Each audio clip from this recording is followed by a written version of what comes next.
Dear students, grade 11. Today's lesson is the second video about aldehydes and ketones. Here are the learning outcomes for that chapter.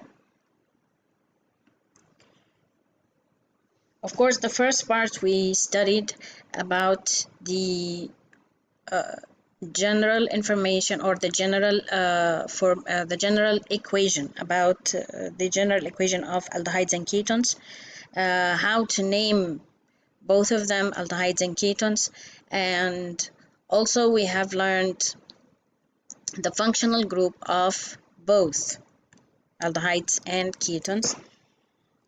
In this part, we will describe the formation of aldehydes and ketones that we have studied before, but in the previous chapter, alcohols, but we will revise it again, the formation of aldehydes and ketones from primary and secondary alcohols respectively.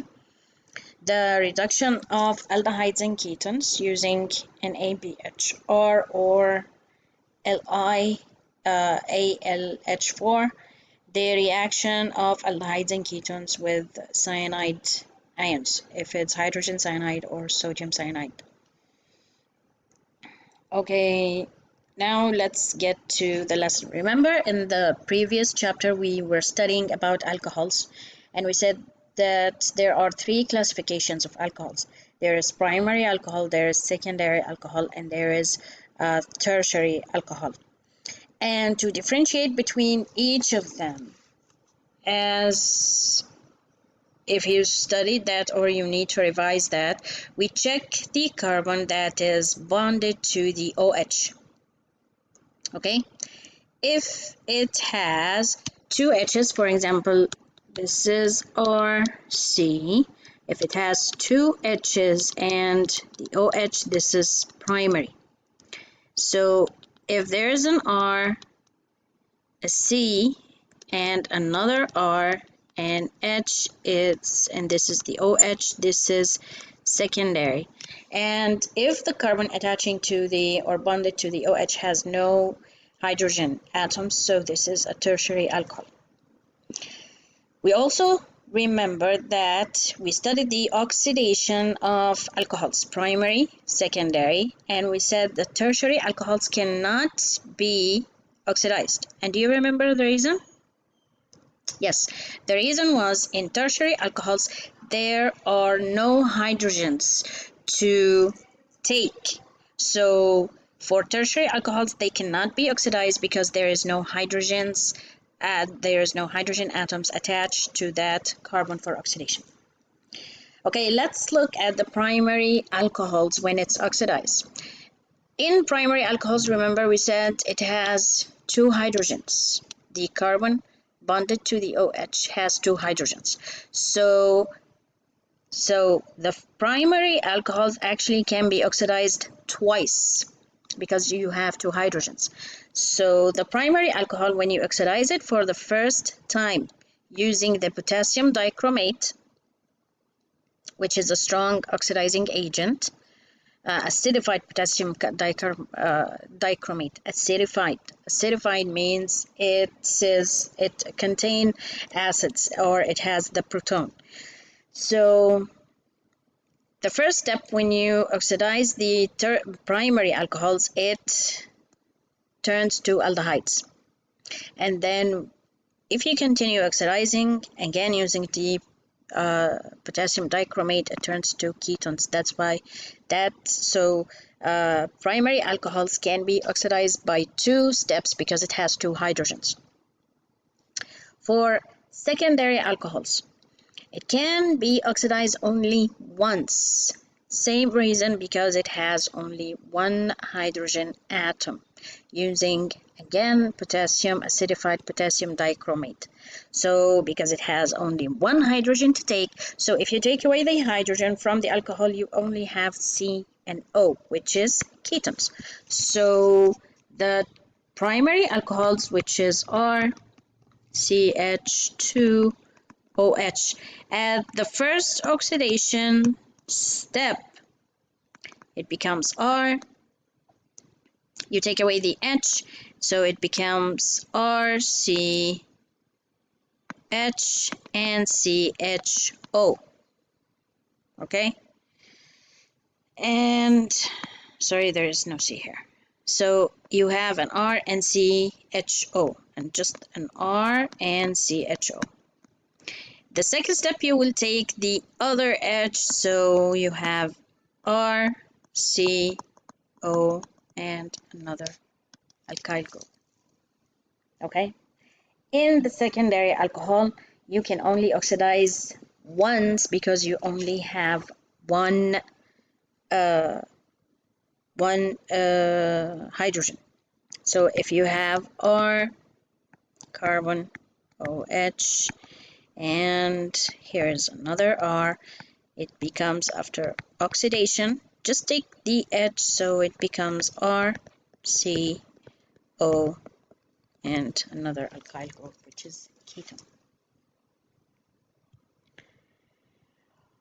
So aldehydes and ketones can be formed by oxidizing primary and secondary alcohols, okay, using potassium dichromate, acidified potassium dichromate.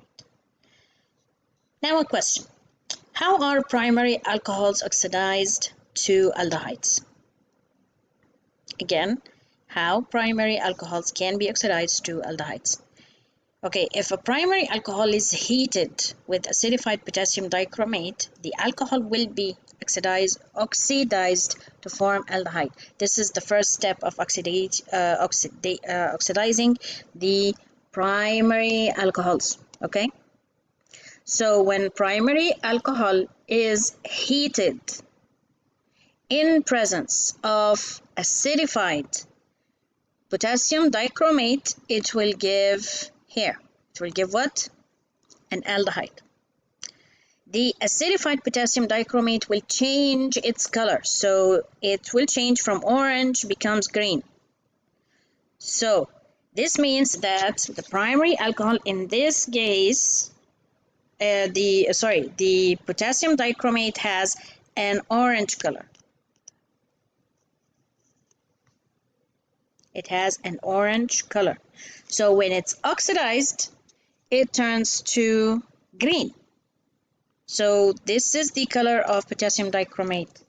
Okay, the color of potassium dichromate is orange. So when it's oxidized, it turns to green. Then green means it is an aldehyde. So this is the first formation, or how to form aldehydes and ketones from primary and secondary alcohols. So actually you can form aldehydes from only the primary alcohols.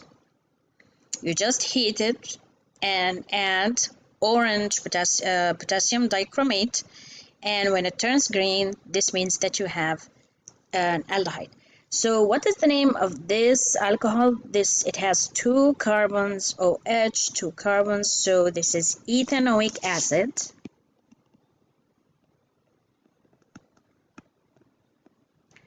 So, not ethanoic acid, it's ethanol. Let's clear this. It's ethanol, right? So, because it's alcohol. So this is ethanol, and ethanol turns to aldehyde, so it's ethanol, right? We said we will remove the E and just put Al.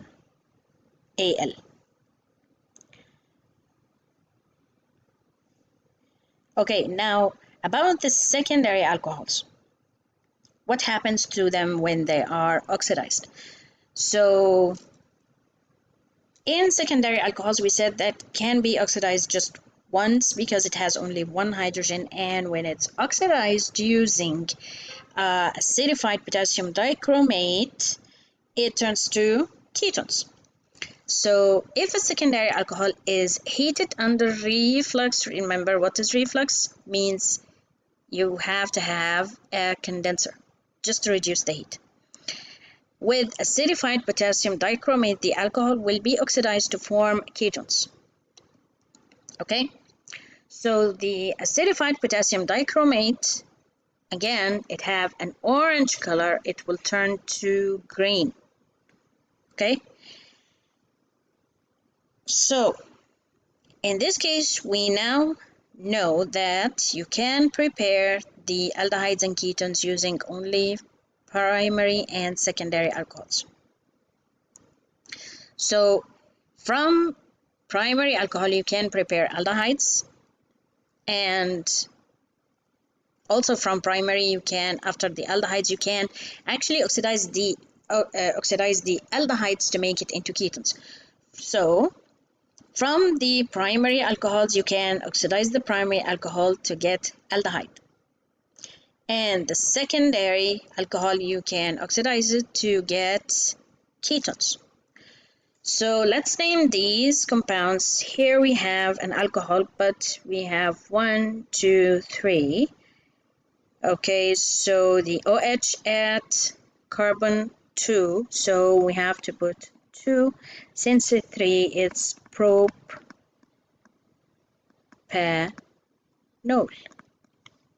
because the OH, or the functional group at carbon number 2, it's propanol. So when you oxidize to propanol, it gives you, this is the CO, this is ketone. Okay, so again, propanol can be used, well, 2-propanol can be used to produce 2-propanol by heating the secondary alcohol in existence of under reflux and adding acidified potassium dichromate. Don't forget, the acidified potassium dichromate in secondary alcohol will change its color also from orange to green. This was our lesson for today, and hope you're well, and see you soon.